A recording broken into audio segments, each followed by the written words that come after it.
Go grab a blanket. Grandma will read you a story. It's called The Garden Party.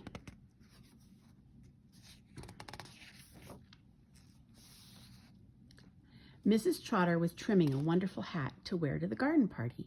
The hat was covered with leaves and ferns.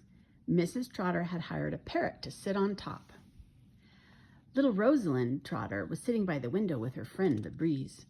"What's a garden party?" Rosalind asked her mother. Her friend, the Breeze, became still to listen. "A party in a lovely garden," said Mrs. Trotter. "There will be roses, lilies, and peacocks strutting around a fountain." "Why do you want a new hat?" asked little Rosalind. "Because everyone will have beautiful hats," said Mrs. Trotter. "I don't want to be out of place."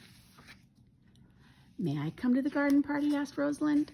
"Oh, no," said Mrs. Trotter. "It is an elegant party for grown-ups. It's not for little piglets." "Ha, ha," whispered the Breeze, who was still listening at the window. Off went Mrs. Trotter, leaving Rosalind with Mr. Trotter, who was cutting the lawn. "I do wish I could go too," sighed little Rosalind. "Hi, hi," said the Breeze, blowing harder. It set off after Mrs. Trotter. What a garden party there was! The pink and white striped tent was set among the pink and white roses. There were plates of rainbow ice cream. The strawberries were rich and rosy. The hats were particularly wonderful.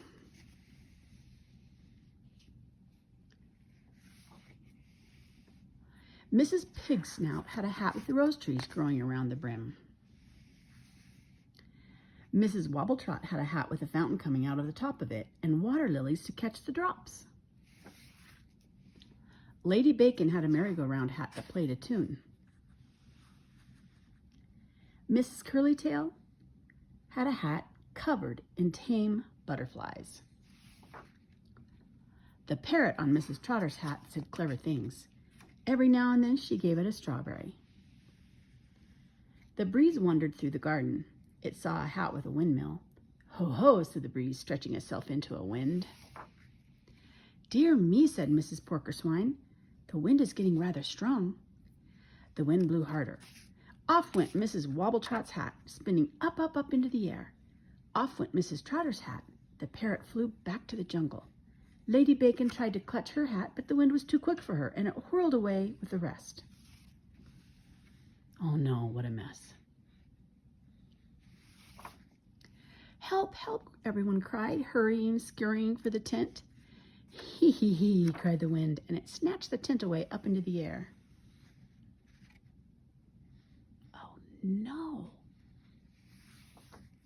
The wind carried the hats, wheeling and whirling over the city.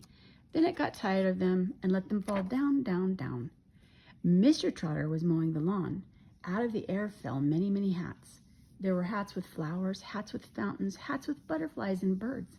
"Rosalind," cried Mrs. Trotter, "come and see our garden."